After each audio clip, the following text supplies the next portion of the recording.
ABC, Matt here. Going to show you an update from the May 4th St. Louis Record Show. Caught up with my April finds now and trying to work on the May ones, so hopefully by July we'll be caught up. So here we go.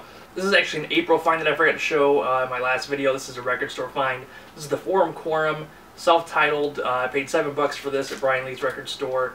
Kind of a cool album. I like this quite a bit, actually. Enjoyed it a lot. A lot more pop than it may look. It looks a little bit psych, and they kind of hype on the back that they use a Greek guitar, a bouzouki. I butchered that. I'm not Greek. I have no idea. Yeah, I really enjoyed this. Some nice kind of pop rock from the 60s. Bunch of Greek kids from New York that put this album together. Pretty enjoyable. So this is a record show find.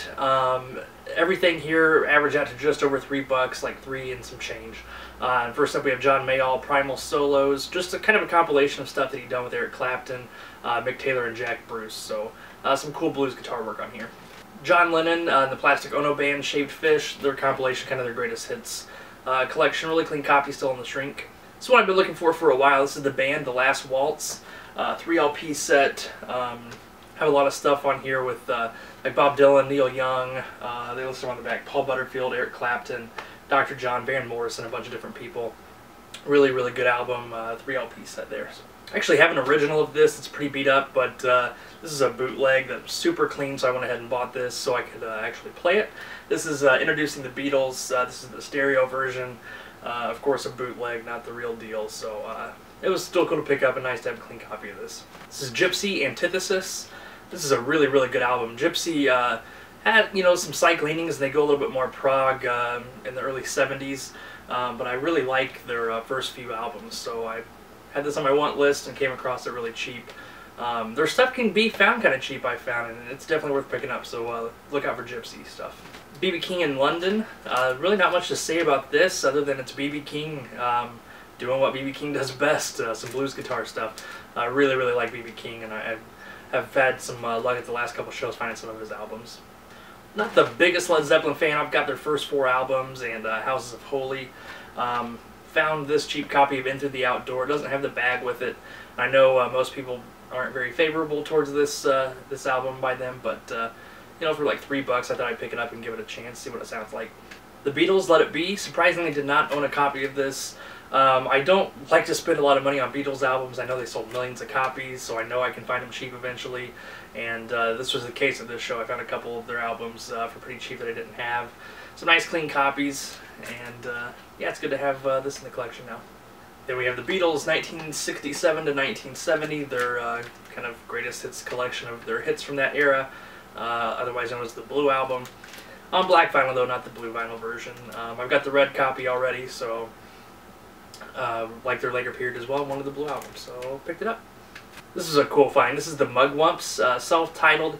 If you notice on the front, you'll see Mama Cass and some other members of the Mamas and the Papas, or what would become Mamas and the Papas. This is the group before they formed. They made some recordings, never released an album, and after the Mamas and Papas blew up, they issued their stuff on this album entitled the Mugwumps. So it's hard to say. But no, this was a cool find, one I've kind of been looking for a while. I had my eye on. So I picked up some Leonard Skinner. This is their first album, pronounced Leonard Skinner, and their second album, Second Helping. This is probably all the Skinner I'll need in my collection. Kind of has all their big stuff. Lots of hits on the first one, and then Sweet Home Alabama on the second one.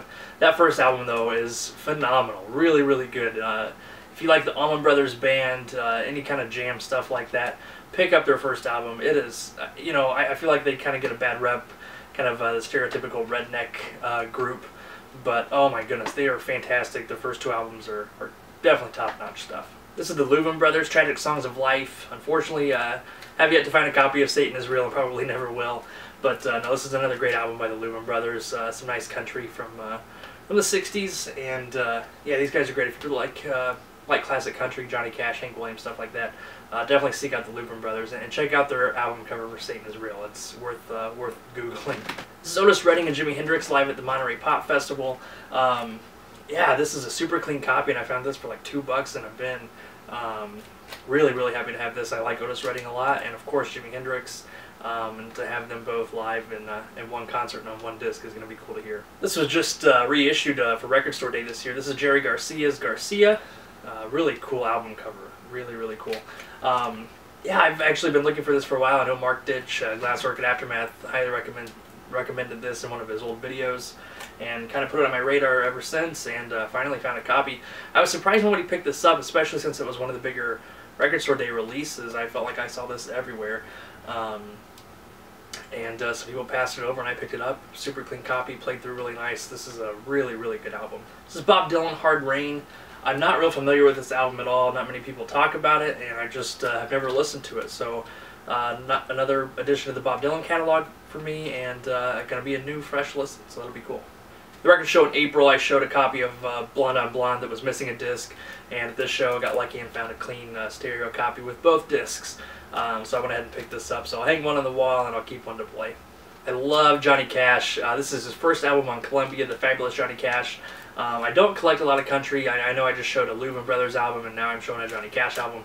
But that's about it for me, kind of that 65 and prior. I'll pick some stuff up occasionally, so my country collection's not real big, but it'll be nice to have this in there though. This is the Grateful Dead, American Beauty. I actually traded a friend for this. I was at the show with Brian Lee that owns the record store, and I found a copy of a John Lee Hooker album, I believe, or Mississippi John Hurt, one of the two, I don't know. And he had this and really wanted that, and so we just traded straight up. So I was happy with it and he was happy with it, so it worked out. And finally have American Beauty. This was a complete blind buy, and I almost didn't pick it up. You probably can't tell real well, but the side looks like it's been scratched up and chewed up by like a cat or something. It just has those like claw marks on it. But this is a Keto, I believe I'm pronouncing that correctly. Self-titled. This is on Mercury, really early 70s, 71 or 72. It's like some Afro beat. Little bit psychedelic. One of the tracks is called Psychedelic Baby, but mainly just Afro beat, funk type stuff. Really enjoyed this though. As soon as I picked it up, I thought of Zach, Zeke Geek. I figured this would be something that he would get into, and then of course he knew about it, and I think said he had a copy as well.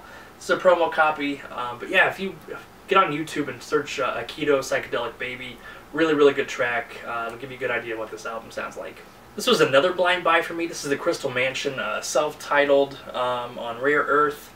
Was not familiar with them at all, but the cover was just too cool to pass up, and it was only like $2, I think.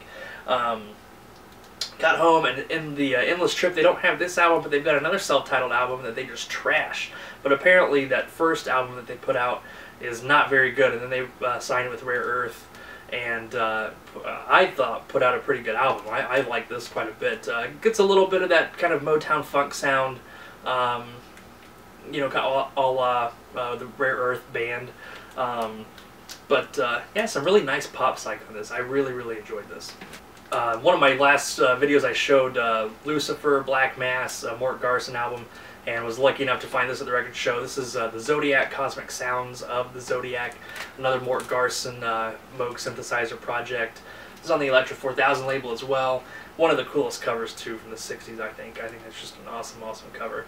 I haven't had a chance to listen to this one yet. I know it's going to be kind of weird, but I'm really looking forward to giving this a spin one night.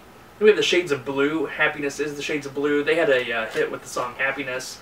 Mainly just some 60s pop. Gets a little bit Blue-Eyed Soul on quite a few of the tracks. Really enjoyable listen. So if you can find this, I recommend picking it up if it's cheap enough.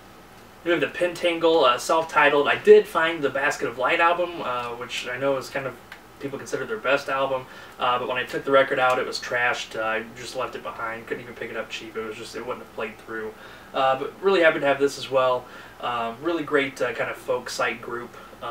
Bert Jansch was in the group, if I remotely pronounced his name correctly. Yeah, this was a really cool find. I was happy to find this.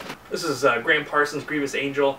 It's got a little bit of water damage on the side, but that was fine with me because this made this super cheap and it's really clean otherwise. So now I've got Grievous Angel and GP, just some kind of essential country singer-songwriter stuff from Graham Parsons, who tragically died way, way too young. So we have Pacific Gas and Electric Company with Get It On. I've got some of their later albums on Columbia, but had never heard of this one or seen this one, and it's on Power Records. I believe it's actually their very first album that was issued on 3 different labels. 2 kind of small, obscure labels, Power being one of them, and I cannot think of the other one off the top of my head. And then I believe Columbia issued it as well, but I might be wrong about that. But yeah, this was a cool find, a lot more blues rock than some of their other stuff. Can be a little bit harder. Yeah, but this was a really cool find. I was happy to pick this one up. And last but not least, we have Mungo Jerry, self-titled. I love the song in the summertime. It is a huge guilty pleasure of mine. And I've actually wanted the album for a while and had never come across a copy until this record show. And this, I think, was in a $1 bin.